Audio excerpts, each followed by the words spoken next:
नमस्ते दोस्तों, old is gold में आपका मैं स्वागत करता हूँ। और आज मुझे कोई भूली बिसरी बातें याद आ गई और आज कोई काम भी नहीं है, बारिश हो रही है, मौसम पता नहीं कैसे कैसे हो रहा है, न गरम न ठंडा। इसके पहले मैंने आपको सत्य घटना एपिसोड में 12 नंबर का एपिसोड दिया था और अभी मेरे देने का मानस नहीं था, लेकिन कहते हैं कि पुराने जो जख्म होते हैं उनको कोई न कोई कुरेद देता है तो वो हरे हो जाते हैं।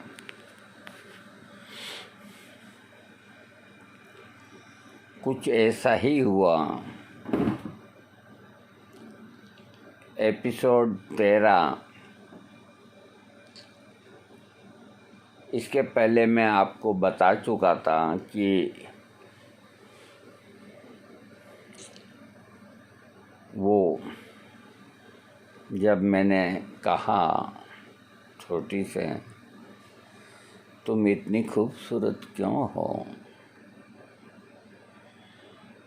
तो वो एक सेकंड में उठ करके भाग गई। हम घबरा गए, क्या बात है। हमें ये भी डर लगता था कि ऐसे मामलों में ठुकाई भी होती है। कुछ कुछ देखो, आखिर 14-15 साल में आदमी समझता तो है ही है। हमारी धड़कन कुछ कच कच कच करने लगी। ये भगी क्यों? हम बैठे रहे, क्या करें। 4-5 मिनट बाद वो आई। हम उसे देखे, देखते ही रह गए। आंखों में काजल, बिंदिया, होठों पे लिपस्टिक की लाली, जैसा भी पाउडर था, देखो खूबसूरत चीज के ऊपर अगर कोई मूर्ति बहुत सुंदर हो और आप उसके ऊपर राख का ढेर भी डाल दो तो भी वो मूर्ति तो खूबसूरत ही दिखेगी। तो फटाफट के अंदर वो मेकअप करके आई तो खूबसूरती तो गॉड गिफ्ट होती है। मैंने कहा क्या बात है आज, कभी कुछ नहीं, आप कैसी लगते हो। हमारा दिल धड़कना कुछ कम हुआ। हमने ये सोच तो लिया कि पिटाई तो नहीं होगी कहीं। मैंने कहा नहीं, तुम बहुत सुंदर लगती हो, तुम तो वैसे ही सुंदर हो। देखो, आप लोग मेरे ये तिलक छापे देख करके गलत अंदाज न लगाएं कि बूढ़ा इस उम्र के अंदर किस तरह की बात कर रहा है।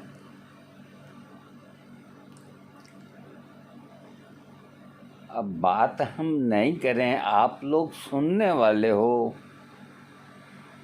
आपको बहुत कुछ शिक्षा मिलेगी। आपको बहुत कुछ ज्ञान प्राप्त होगा।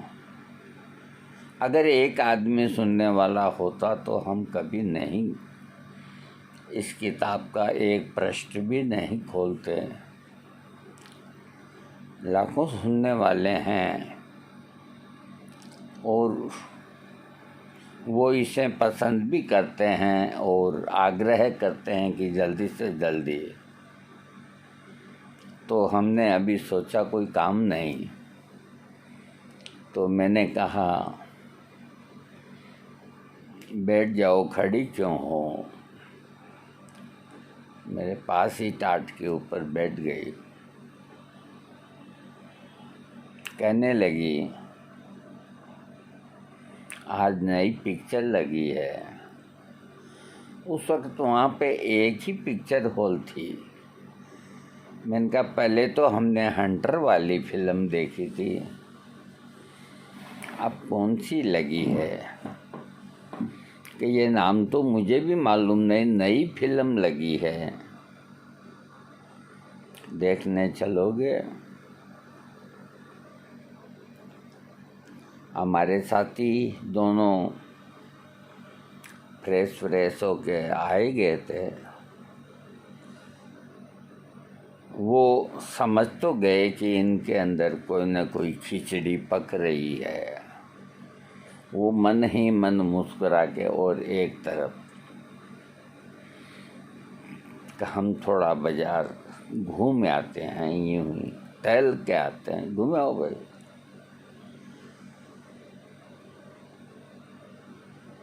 कोई नहीं था, वो बैठी, हम बैठे, क्या बात करें क्या नहीं करें। मैंने कहा देखो ऐसा है, हम परदेसी आदमी हैं और ये सराय हमें खाली करनी होगी, जाना तो होगा। तो रोने लग गई, आंखों में आंसू आने लग गए कि यहाँ से नहीं जाओ, आज पिक्चर हॉल मैं चलूँगी, आपके साथ कोई नहीं चलेगा। हमारी धड़कन कलेजे की फिर बढ़ने लग गई।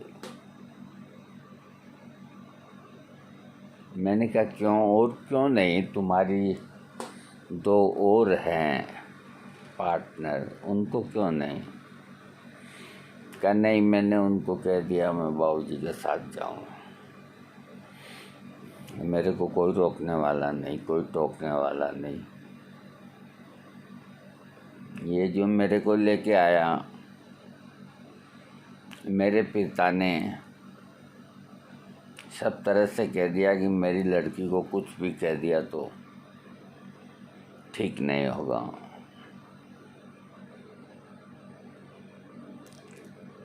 तो मुझे कोई का डर नहीं, आपको किस बात का डर है? मैंने कहा देखो डर तो मेरे को किसी का नहीं, मुझे तो सिर्फ अपने आप से डर लगता है। वो डर ये लगता है कि मैं कहाँ पैदा हुआ, कहाँ बड़ा हुआ और कहाँ गया और आज मैं कहाँ हूँ, ये सोच रहा हूँ।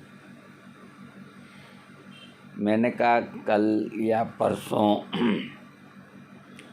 हमें लेने के लिए हमारे भाई जो बम्बई हैं उनको इत्तला हो गई है कि हम इस जगह हैं,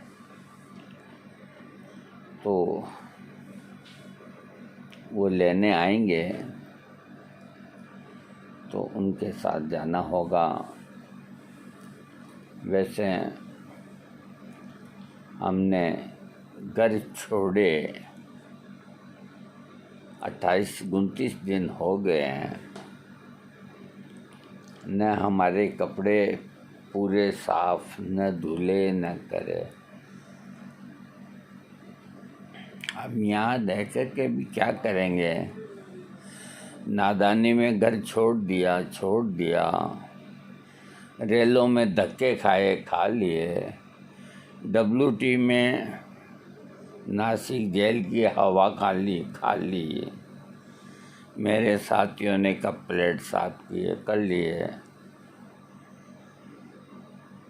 मैंने कहा और क्या देखने को बाकी है, आपसे दिल लगा के देख लिया।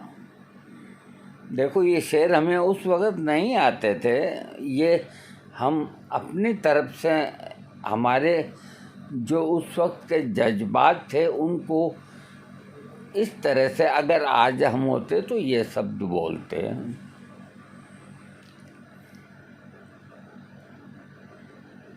और क्या देखने को बाकी है, आपसे दिल लगा के देख लिया। कि एक काम करोगे, हाँ आज पिक्चर हॉल चलते हैं, वहीं बात करेंगे कि दिन के शो में चलेंगे या रात के में चलेंगे। मैंने कहा दिन का ही देख लेंगे, रात का क्या देखना। तो ठीक है, मैं 3 बजे, मैं तो यहीं हूँ, आप कहीं घूमना फिरना खाना वाना खाया हो होटल का। और उसने धीरे से अपना हाथ बढ़ा के और मेरी जांघ पे रख दिया।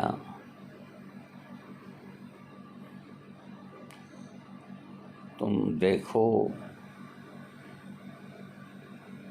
मुझे बहुत अच्छे लगते हो। मेरी धड़कन 121 बार की हो गई बढ़ करके। अब मैं धड़कन को संभालूं, उसको संभालूं, किस किस को संभालूं। इस दिल के टुकड़े 1000 हुए, कोई यहाँ गिरा कोई वहाँ। हमने कहा देखो, उसने हाथ जंगा पे से थोड़ा आगे बढ़ाया। हमारे को ऐसा लगा जैसे 9000 का बोल्ट का धक्का लगा देते, जैसे बिजली का करंट आ गया।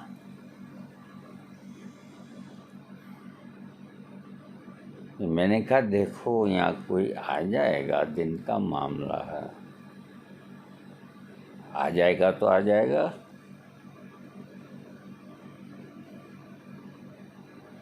यूँ कह के जाओ खाना खा के तैयार हो के आओ। और उठते उठते ही उसने हाथ को आगे बढ़ा के हमारे इसके ऊपर अपने हाथ से पकड़ के यूं करके चली गई, फटाफट जैसे आई वैसे चली गई। अब हमारा तो हाल खराब हो गया। अंदर ही अंदर हम आखिर देखो, उस वक़्त असली घी खाया था, तनाव पे आ गया। क्या करें क्या न करें, उलझ गए। ठेर देखी जाएगी। मैंने हमारे साथियों को बुलाया, मैंने कहा भाई चलो खाना वाना खाते हैं। उसने बता दिया था फत्तू हीरा जी ने कि इस होटल के ऊपर आप जब भी आपका मन हो खाने का, नाश्ते का, उस वक़्त फैंटा ऐसा कोई लिक्विड आता था, को पी लिया करो जो सा दिया। खाना वाना खा करके आ करके थोड़ी देर लेट गए। मेरे दोस्तों ने कहा अब क्या प्रोग्राम है, कल आएंगे अपने को लेने के लिए।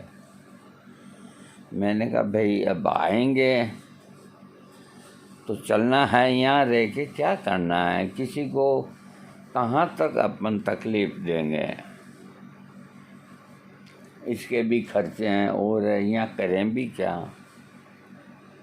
अपनी पढ़ाई भी ख़त्म हो जाएगी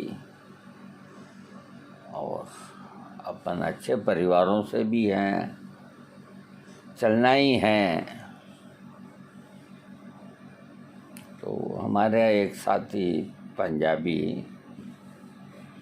वो थोड़ा हमसे ज़्यादा समझता था, तो वो तो हमें मालूम है तुम उलझे हुए हो।